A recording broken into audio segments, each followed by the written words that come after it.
আমার বুঝ হওয়ার পরে আমি কারো জন্য এতটা কাঁদি নাই। আমি আমার এই নওজোয়ান শহীদ শরীফ উসমান হাদি রাহিমাহুল্লাহ তাআলা, তার জন্য আমার চোখের পানি যেটুকু পড়েছে। আমার শায়েখ আল্লামা মুফতি মুশতাকুন নবী কাসিমি, আমি তাকে দেখছি বাচ্চার মতো অঝরে কাঁদছে। একসাথে ভাত খাইতে বসছি, ভাতের থালার সামনে পর্যন্ত হুজুরে দেখছি কাঁদতেছে। কয় মাওলানা, আমি তো ছেলেটারে ভুলতে পারছি না। একজন 33 বছর বয়সের যুবক, এই যুবক ইমানদার ছিল। আমার প্রিয় ভাই, আমার কলিজার টুকরা ভাই শহীদ শরীফ উসমান হাদি রাহমাতুল্লাহি আলাইহি, এই নওজোয়ান ইমানদার নওজোয়ান 5 ওয়াক্ত নামাজ সে পড়তো প্রতিদিন। খোদার কসম, ফজরের নামাজ সে জামাতে পড়তো। ফজরের জন্য বন্ধুদেরকে ডাকতো। ফজরের নামাজ পড়ে তার সংসদীয় এলাকা, যেখান থেকে সে স্বতন্ত্র প্রার্থী হতে চেয়েছে, সেখানে ওয়ার্কিং করত। যেদিন গুলিবিদ্ধ হয়েছে সেদিন তো সে জুমার নামাজ পড়ে আল্লাহকে সেজদা দিয়ে মসজিদ থেকে বাইরে হয়েছে। এর কিছুক্ষণের মধ্যেই সে গুলিবিদ্ধ হয়েছে। সে হাফেজে কোরআন ছিল, তার বাবা আলেম ছিলেন, তার বড় ভাই আলেম, সে মাদ্রাসার ছাত্র ছিল, সে আল্লাহকে ভালোবাসত, পাক্কা ইমানদার ছিল। তার হৃদয়ের সবটায় দেশপ্রেম, মাতৃভূমির 1 ইঞ্চি জমিন, মাতৃভূমির 1 ইঞ্চি জমিনের আজাদি, স্বাধীনতা, সার্বভৌমত্ব সে দিল থেকে চেয়েছিল। তার বক্তব্য এটাই ছিল যে আমি আমার মাতৃভূমির 1 ইঞ্চি জমিন আমি কাউকে নিতে দেব না,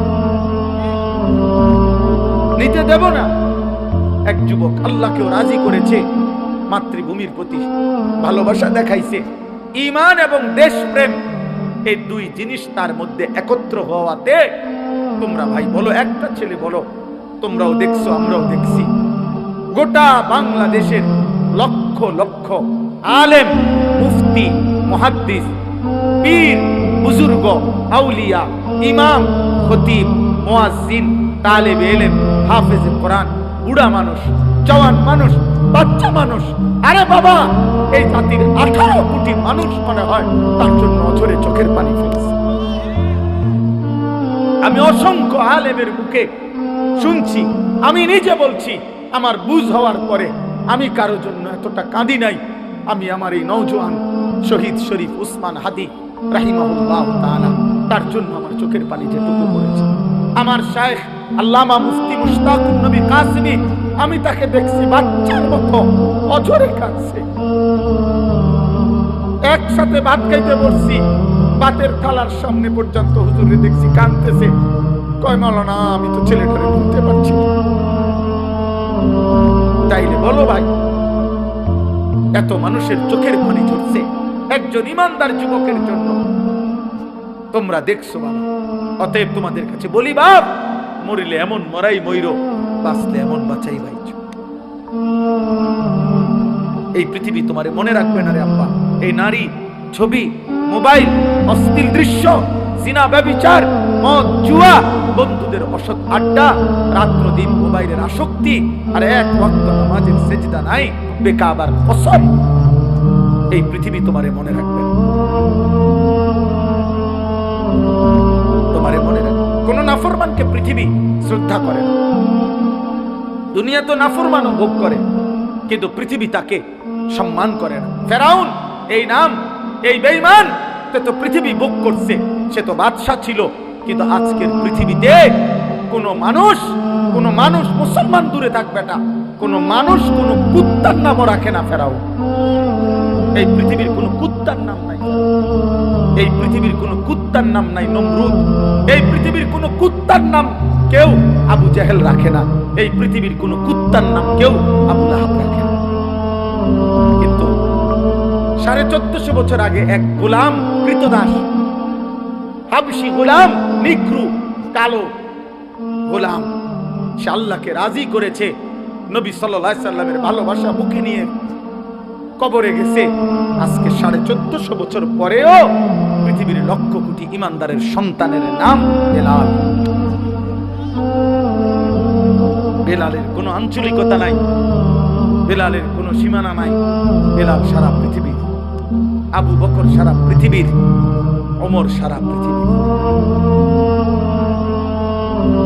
1000 বছর পরেও ইনশাআল্লাহ মনে রাখবা, এই মাটির যদি আরো 1000 বছর পরেও এই জমিন, আমার বাংলার জমিন টিকে থাকে, 1000 বছর পরের বাচ্চাটাও ইনশাআল্লাহ শহীদ শরীফ উসমান হাদির নাম জানবে, ওকে চিনবে, ওকে চিনবে। জুনায়েদ বাগদাদির নাম সবাই জানে, বাগদাদের আর কোন ধনীর নাম কেউ জানে না। বাইজিদ বুস্তামির নাম সবাই জানে, বুস্তাম নগরীর কোন সম্পদশালী ক্ষমতাধর ব্যক্তির নাম কেউ জানে না। আব্দুল কাদের জিলানী রাহমাতুল্লাহ আলাইহির নাম সবাই জানে, কিন্তু উনার ওই বাগদাদের, ইরাকের ওই সময়কার কোন ধনাঢ্য ক্ষমতাধর কোন ব্যক্তির নাম পৃথিবী জানে না। রাবেয়া বসরির নাম সবাই জানে, কিন্তু ওই জামানার কোন সুন্দরী রূপসী নর্তকীর নাম পৃথিবী জানে না। বেঈমানের নাম থাকে না, নাফরমানের নাম থাকে না, ইমানদারের নাম কলিজায় কলিজায় বসে যায়, ইমানদারের নাম আরশে আজিমে লেখা হয়ে যায়। ফেরো, তুমি ফেরো, আল্লাহর দিকে ফেরো, আল্লাহর দিকে ফেরো। আমি বড় আশাবাদী, একটা একটা নওজোয়ান ফিরবে। আগামী দিনের স্বপ্ন দেখি আমরাও থাকবো না। এই আমগুলো অনেকে বলে এই হবে সেই হবে, সতর্ক থাকেন, সাবধানে থাকেন। আরে গুলি করবে, এই তো খুন করে ফেলবে, গুম করে ফেলবে, এই পৃথিবীর থেকে হত্যা করে ফেলবে। আমি তো স্পষ্ট বলছি, যাই করো বেঈমান, যাই করো, যেই কোনো আলেম, যেই কোনো ইমানদার, যেই কোনো সাহসী মোস বাংলার স্বাধীনতাকামী আধিপত্যবাদ বিরোধী বাংলার যেই কোনো ইমানদার যুবককে যাই করো, গুলি করো, খুন করো, শহীদ করো, হত্যা করো, গুম করো, হারিয়ে ফেলো, আর কোন আলেমকে যাই করো, শেষ পর্যন্ত তাকে তো তুমি আল্লাহর কাছেই ফেরত পাঠাইবা। আর ওই মালিক ইনসাফ করবেন, ইনসাফ করবেন, তিনি জুলুম করবে না। ঘুরে এগারায় আমারে কই পাঠাইবা? আল্লাহর কাছে তো পাঠাইবা, আর কি খালাস, আর অসুবিধা কি বেটা? হ্যাঁ, গুলি করো আর ফাঁসি দাও, পাঠাইবা কার কাছে? তো সারছে তো, উনি তো সব দেখছে, উনি তো সব জানে, উনি তো জুলুম করবে না। আল্লাহ জুলুম করবে? আর চিন্তা কিসে? পরিবার, বিবি বাচ্চা কিচ্ছু হয় না, এ আস্তে আস্তে কাঁপে কুপাইয়া দাঁড়ায়, সবে দিন পার হয়ে যায়। কত এতিম বাচ্চা, কত বিধবা নারী এই পৃথিবীতে শেষ পর্যন্ত আল্লাহর দয়ায় এই টিকে গেছে। এতিম মানুষ পৃথিবীতে বাঁচে না, এতিম মানুষ গদ্দুয়ার করে না, এতিম মানুষ বিয়া করে না, তো তো কি হইছে? শহীদ শরীফ উসমান হাদির ছেলে 8 বছরের মাসুম বাচ্চা মরবে না। আল্লাহ চাহে তো আমরা দোয়া করছি সে যেন আগামী দিনে মাহাদির সৈনিক হইতে পারে, তার হাতে আজাদির ইতিহাস যেন রচিত হয়। এজন্য তোমরা কিশোর, তোমরা যুবক, তোমরা শপথ নাও, শপথ নাও, একটা গুলি যেন, একটা গুলি, একটা বুলেট তোমাদের লক্ষ কোটি যুবকের ঈমান যেন দুর্বল না করে। তোমরা মাটির আজাদি, মাতৃভূমির আজাদি বলে দাও আধিপত্যবাদের দোসরদেরকে, তোদের সংখ্যা বেঈমান বেশি হইতে পারে, কিন্তু আমার মাটিতে ঈমান বেশি।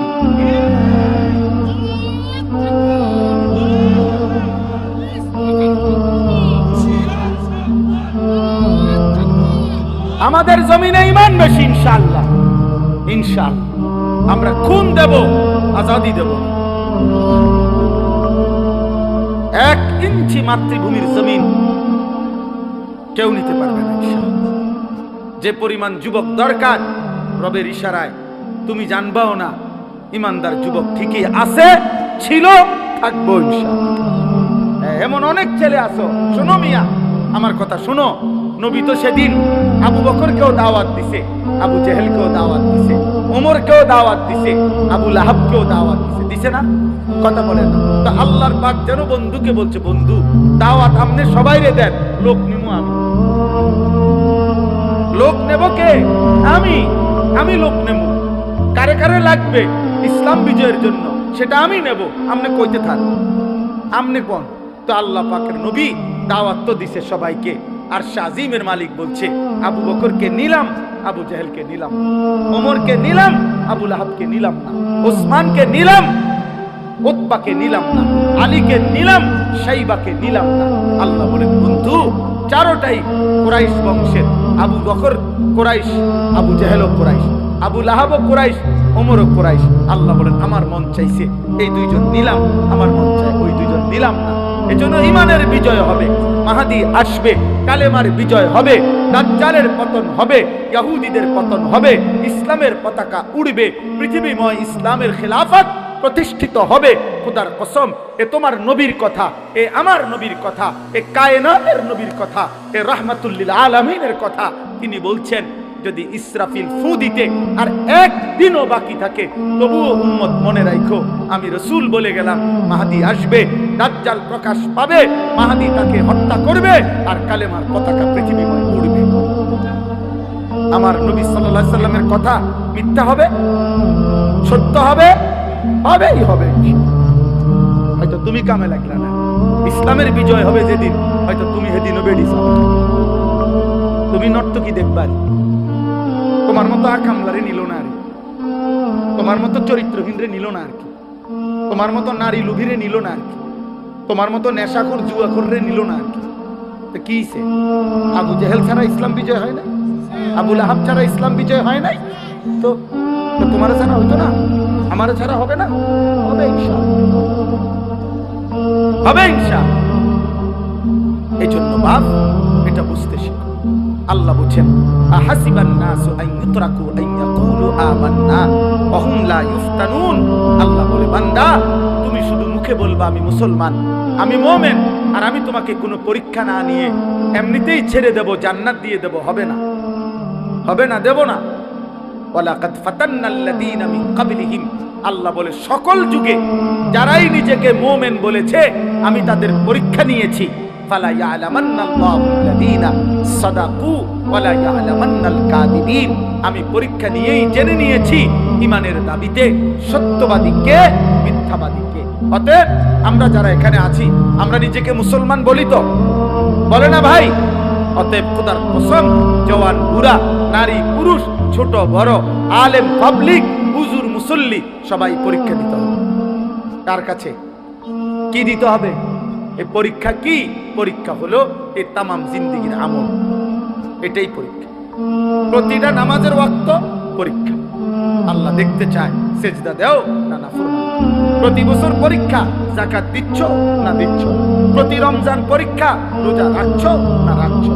প্রতিবার সম্পদ হলে আমি আল্লাহ দিছি তো আমি দেখছি, হজ করছো না করছো। নারীর সামনে মোবাইলে হোক আর রাস্তায় হোক পরীক্ষা, টাকায় আসো না চোখ নামাইছো। টাকার সামনে পরীক্ষা, হালাল টাকা না হারাম টাকা। খাবার সামনে পরীক্ষা, হালাল খাবার না হারাম খাবার। মানে আমার প্রতিটা আদেশ, প্রতিটা নিষেধ, আমার রসুলের প্রতিটা সুন্নাত, এটাই পরীক্ষা। পরীক্ষা কোনটা তাইলে? এই জীবনভর ঈমান আমলের পরীক্ষা। আল্লাহ বলেন তুমি পরীক্ষা দিতে হবে, পরীক্ষার মাধ্যমে আমি আল্লাহ জেনে নেব। পরীক্ষা চলবে মৃত্যু পর্যন্ত। কোন পর্যন্ত? এজন্য তাফসীরের মধ্যে আছে দুনিয়াকে বলা হয় দারুল ইমতিহান, পরীক্ষার ঘর। আখিরাতকে বলা হয় দারুল জাযা, ফলাফলের ঘর। দুনিয়াকে বলা হয় দারুল আমাল, আমলের ঘর। আখিরাতকে বলা হয় দারুল হিসাব, হিসাবের ঘর। আমল এখানে, হিসাব সেখানে, পরীক্ষা এখানে, ফলাফল সেখানে, ফলাফল সেখানে। এজন্য পরীক্ষা দিতে হবে আল্লাহ, পরীক্ষা দিতে হবে, পরীক্ষা দিতে হবে। নবী সাল্লাল্লাহু আলাইহি সাল্লামের একটা একটা সুন্নাত মানতে হবে। আমরা এই জন্যই বলি আমি ব্যক্তিগতভাবে কোনোদিন এই দ্বন্দ্বে বিশ্বাসী, ওই ধাক্কা ধাক্কি ঠেলা ঠেলি তার লগে এদের লগে আপনি কথায় কথা বহস করে এলাম, আয় বেড়া উড়ে এলাম, উড়ে ডাক্কাটা আসো না, উড়ানের দরকার আমি জাগাত থাকে কীর্তন উড়াইতে পারবো। আমি এই ফুদ্দারিত নাই আমার জীবনে কোনোদিন। আমি বাংলাদেশের কোনো বক্তা, আলহামদুলিল্লাহ আমার স্যার, আমি ওইখান থেকে রওনা, আমার ওইখানে পৌঁছতে দেরি হয়েছে জ্যামের কারণে, এই জন্য আমার এখানে আসতে দেরি হয়েছে। তো আমি মনে মনে নিয়ত করছিলাম, ভাবতেছিলাম যে আমার আব্দুল বারী মাস্টার সাহেবরে আমি জানি গিয়া দেখিনি, কারণ এত রাত হয়ে গেছে, স্যারে জানি অসুস্থ শরীর দুর্বলতার কারণে চলে গেলি যায়। আইসা দেখছি ভাল লাগছে। তা উনি জানে ব্যক্তিগতভাবে আমার অনেক কথা আমি ওনার সাথে কত সময় আগে বলছি, এখন আমি সময় পাই। আমার 21 বছরের ওয়াজের জীবনে ওই ছোট্ট যখন ছিল এই কামরুর পিচ্ছি, আমি তখনই ও আমার খেদমত করছে এই মাদ্রাসার সোনাকান্দা থাকতে এখানে আমি আসছি। আমার 21 বছরের জীবনে গোটা বাংলাদেশের কোনো বক্তার সাথে আমার কোনোদিন কোনো তর্ক হয় না। তুমি কও শুনছুনি জীবনে কোন বাংলাদেশের কোন বক্তা কোন লাইনের কারণ লগে আমার কোনো ঝামেলা নেই, কারণ লগে আমি কাউরে না আঘাত করি, বলি না আর কিছু। আমি কিনতাম ভাই, আমি কথা কথা 1 লাখ টাকা চ্যালেঞ্জ করবো, কিনতাম 1 লাখ টাকা গরিব দুঃখীরে দিলে আমারটা আমি বলছি আপনার বুঝে ধরছেন, আলাই না আমার আপনার যেটা বুঝে ধরছে আপনি এটা মানে কোনো অসুবিধা নেই। কিন্তু বিষয়টা হলো বাবা, রাসূলুল্লাহ সাল্লাল্লাহু আলাইহি সাল্লামের সুন্নাত মানতে হবে। ঠেলাঠেলি টানাটানির বিষয় না, এখানে সুন্নি ওয়াহাবির বিষয় না। আপনি সুন্নি ওয়াহাবি বাদ দেন, আপনি শুধু এটা মিলান যে হুজুর আমি আমার জায়গা থেকে রাসূলুল্লাহ সাল্লাল্লাহু আলাইহি সাল্লামের একটা একটা সুন্নাত আমি আমল করতেছি জেনে জেনে শিখে শিখে, তাইলে সারি